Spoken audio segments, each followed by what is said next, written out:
I am a high school English teacher. I've known that I wanted to be a teacher from a very young age.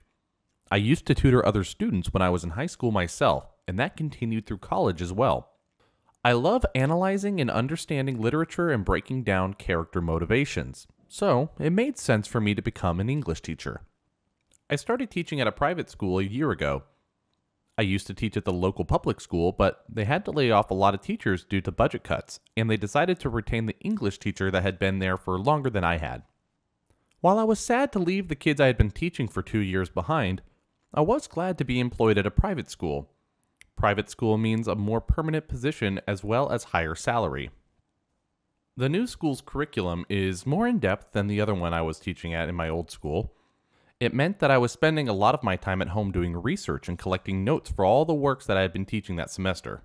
I was also going to be teaching AP English, so I had to make sure that the notes I made myself were also backed up by research papers by known writers to ensure that I was giving the kids the best information. My husband is a police officer, and so he works very long hours, which meant that we didn't really get to spend a lot of time together, but thankfully he was very understanding. He also always supported my career and has never treated my job as lesser than his. Anyway, my job has actually been going really well before all this happened. I taught 3 to 4 classes every day, and the rest of my time was spent in the teacher's staff room. The other teachers were all very nice and welcoming, and I enjoyed spending time with them. The principal of the school was also very approachable, and made sure that I settled in well and wasn't facing any issues. All in all, it felt like I would be very comfortable and happy with my new job. My absolute favorite class to teach was AP English Literature because it allowed for me to dive deeper into the literary works we were studying. It was also the most engaging class because the students would actually put forth their understanding and interpretations of the story. They would all discuss and debate their theories until we arrived at the most logical interpretation of the author's intent. One of the reasons I fell in love with literature is because of how subjective it is. There is no one right answer, which allows for greater use of creative interpretation and the use of the student's imagination. It was in this class that the issue first began. I was teaching the class about Shakespeare's Hamlet. One of the most compelling aspects of Hamlet is the character's relationship with his mother and how his devolving relationship with her affects his view of women in general.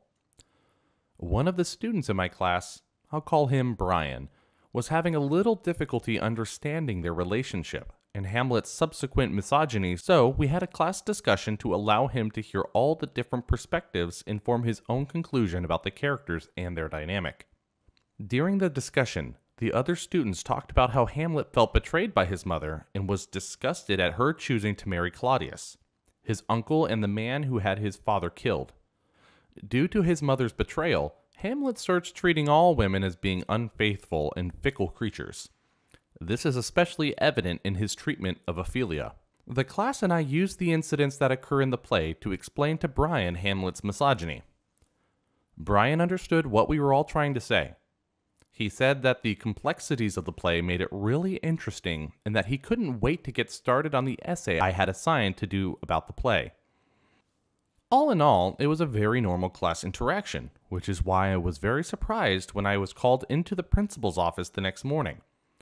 When I got there, I saw Brian and his mother talking to the principal. I was genuinely surprised to have been called in to talk to them because I couldn't think of a single reason why Brian's mother would need to come to talk to the principal about me. The principal told me to take a seat and informed me that Brian's mother had come to the school to lodge a complaint against me. I sat down and asked her what the issue was. She said that I was forcing my feminist agenda on her son. I asked her what she meant by saying that, and she told me that Brian had come home and told her about how he learned about misogyny in Hamlet and was going to do more research on it. I still didn't understand what exactly her problem was. I informed her and the principal that everything I taught in the class was completely in accordance with the school's curriculum. The woman just laughed and said that she didn't want her son to be taught evil lessons by me. I asked her what exactly she meant by evil lessons.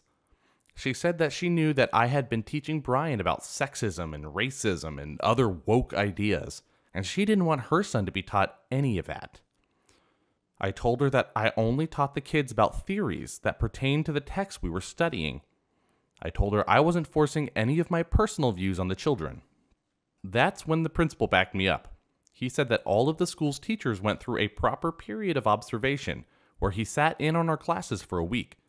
The principal said that he had observed all my classes for a week, and he knew that I didn't force my views on the kids. Instead, I encouraged them to speak about their own perspectives and theories about the text we were studying. He told Brian's mother that while he had allowed her to air her issues with my way of teaching, he wasn't going to let her insult me. The woman said that she didn't care about what either of us had to say. She just wanted the principal to take Brian out of my class. She said that she wanted him to be taught by another teacher, and that's when Brian spoke for the first time. He told his mom that he liked being in my class, and he wasn't the one who had a problem with what I was teaching. She just told Brian to shut up and let the adults talk. The principal informed her that I was the only teacher that was qualified to teach the class, and if she was so adamant that Brian not be taught by me, then he would have to drop the class. Brian protested again and reminded her that he needed the class because he wanted to major in English and journalism in college. His mother then turned to me and told me that if Brian had to be in my class, then she wanted me to only teach the class the basics of the text and nothing else. I told her that I was going to teach my students the way I see fit. I told her that one of the best parts of studying literature was the fact that it forced you to open your mind to different and new points of view. I told her that if Brian really wanted to study literature and journalism, then he needed to understand that. The woman still refused to listen and said that she didn't want her son to be indoctrinated by me. I realized that there was no point arguing with her anymore, so I told the principal that I had classes to attend and left the office. When Brian's mother saw that I was leaving, she started shouting and that she wasn't going to let me get away with putting bad ideas in her son's head. At the end of the day, Brian came to talk to me and apologized for his mother's behavior. He said that she had gone crazy when he told her what I had taught him in class. I told him that it wasn't his fault and that he had nothing to apologize for. He told me that his mother had cheated on his dad when his dad found out he divorced her. Brian said that she had become very rude and mean after the divorce, which is why he tries to stay with his dad most of the time. I consoled him and then went home. When I got home, I saw that our front door was open. I decided to call my husband before I went inside to be safe. When he arrived, we went inside and I saw that someone had broken into our house. They hadn't stolen anything, but they had gone into my office and tore up all my class notes. All my books were shredded and my computer had been broken. I was so upset that I started crying. So much of my hard work had gone to waste. My husband went back to check the security tapes, and he said that whoever had broken in had covered their face with a mask and only worn bulky black clothes. He changed all of our locks and said that he would take the security tape to the police station to see if any more information could be found from it. However, the next morning, Brian showed up to school with his father. Brian didn't seem very confident, but his dad encouraged him to speak up. Brian told me that it was his mother who had broken into my house the previous day. He said that when he went home from school, his mother started bragging to him about how she just made sure that I wouldn't be able to teach my nonsense to him anymore. She had also taken my personal copy of Hamlet and had brought it to her house to burn it. Brian had grabbed it before she could and decided to go to his father's house to tell him what happened. I thanked both of them for letting me know. I told Brian that I intended to file charges against his ex-wife. He said that he would support me and that Brian would tell the truth about what happened if the police needed to talk to him. I thanked them again and took the day off. I went to visit my husband at the police station and tell them what had happened. He was happy to see me because the security tape had been analyzed and Brian's mother's face could be seen in the frame right before she put the mask on. Since we had all the proof we needed, I went with my husband and his partner when they went to arrest Brian's mother. It was very satisfying to see the look on her face when she realized that she had been caught. She was charged with breaking and entering and the destruction of private property. She decided to plead guilty in exchange for a reduced sentence. Plus, she would also have to pay us restitution for the damage she had done to my things. Brian seems much happier and participates more in class now that he is away from his mother's influence. My classes have been running very smoothly, and I couldn't be happier about my job right now.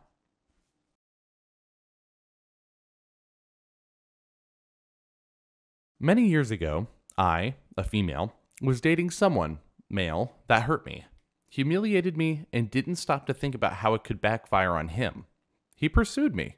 I liked him, and we hit it off. We spent lots of time together, dinners, going out many nights at his place, etc. We were dating, and everything seemed great. Well, sometime into dating, he hurt me. I discovered lies, secrets, other women. He was also really mean and hurtful to me when I found this out, etc. I realized it was all lies and games to him. I was sincerely heartbroken and disappointed in him. As my last communication to him, I decided to email him instead of speaking to him over the phone. I went through my disappointment that I had in him, wasting my time and emotions, etc., my closure with him. Well, I started getting notices in my email account, and at first, I thought they were spam, not bothering to see what the emails were in regards to. I finally take a look to see what was going on, and my heart drops, and I gasp. He had forwarded my emails to all of his friends. A group of male and female friends, couples, singles, lifetime group of friends, best of friends. They're going back and forth and laughing at me, mocking me, calling me pathetic, saying that I deserve the pain for being stupid trusting him. It just went on, and I was included in all of the replies. It was horrible. I cried for a minute until I realized something. I realized I had been in possession of the red flags I had ignored. It hit me at that moment, all the things he said about his group of friends, all the stories I had heard, all the secrets I knew. And that's right, I gathered myself, poured a nice drink, laughed, and said, "It's on." Lol. I replied to the group email saying, "I'm glad you guys have found my hurt entertaining, my personal life not respected, and your friend's behavior acceptable. By expressing myself to him about how things ended is not shameful. What he did with my email and me is shameful. But since you guys enjoyed this type of entertainment, I figured, why not join in the fun? LOL. I went through the whole list of friends. So-and-so, you're not included in any activities and invites because they think that your wife emasculated you and she's cut your balls off and no one respects you anymore. Also, to his wife, no one likes you. They think you're stuck up and laugh at you because that rock you flaunt is glass, not a real diamond or any other real stone, LOL. For the one that says I deserve to be treated this way and hurt, aren't you the one that just had her violent, abusive boyfriend destroy your whole apartment for the what time in a row already? Didn't you go crying to your friends about it? I guess you must have deserved it as well, huh? And just so you know, everyone thinks you're an idiot too for being with that guy that treated you that way. Welcome to the club, LOL. I went through the list and revealed everything. Every secret, everything they thought and said about each other, etc. Everything they didn't know and didn't want others to know, LOL. I ended it with, "Wow, this was fun. LOL, I'm glad we did this. I feel so much better now. LOL. And if anyone is hurt or upset or feels violated, humiliated, or angry, don't bother emailing me. Talk to your little friend that thought that this was a great idea. And also remember, you guys thought it was a great idea and fun as well. LOL. The silence after that was the sweetest sound ever. LOL. Months after that, he messaged me, tried apologizing, told me that all of his friends dropped him. He had nowhere to stay and asked if he could sleep on my couch. Lol. Nope. LOL. He tried reaching out a few times throughout the years. Tried to make amends, explaining that he lost everyone after that. The group of lifelong friends was done. He had his own place, working, etc., but he was alone.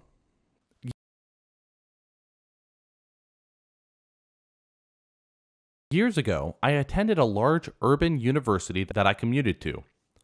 This university had many commuters, as opposed to people who lived near or on campus. As such, the parking situation could get really difficult.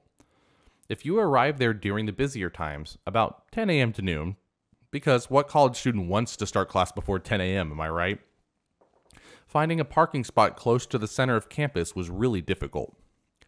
There were plenty of spaces available at lots that were located further away, but that would mean a 15 to 20 minute walk to class. My first class of the day, however, was at 8 a.m., So I could drive right into the main parking deck near the center of campus and have my pick of spots.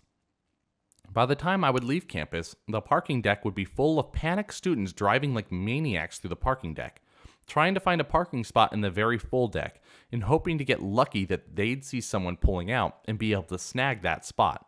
It was really chaotic. Typically, I would return to my car, get in, and carefully pull out into the madness and drive home. But one day, another driver was stalking me on my walk back to the car and then watching me get in when they decided that I wasn't leaving fast enough. So, they honked their horn at me and made a rude gesture. As a result of that, I suddenly realized that my window washer fluid needed topped off and I had better check my oil. I deliberately walked to the back of my car, opened the hatch, and got out my spare bottle of washer fluid and paper towel. I then popped the hood and carefully filled the washer reservoir and checked my oil. The idiot that honked at me drove off in a huge rage. The guy that was stuck behind the raging driver was laughing and gave plenty of room to pull out of my spot, and then pulled into my now vacant parking spot. That was the most satisfying petty revenge ever. Yeah, I definitely would have popped my headphones in and have hidden in the car for half an hour. She could have screamed all she wanted. I'm not listening to her abuse. To be fair, I am really bad at confrontation and would absolutely give in if someone was screaming at me like that, just to make sure the angry person goes away. So this is the happy medium where I get to be petty, but also safely petty.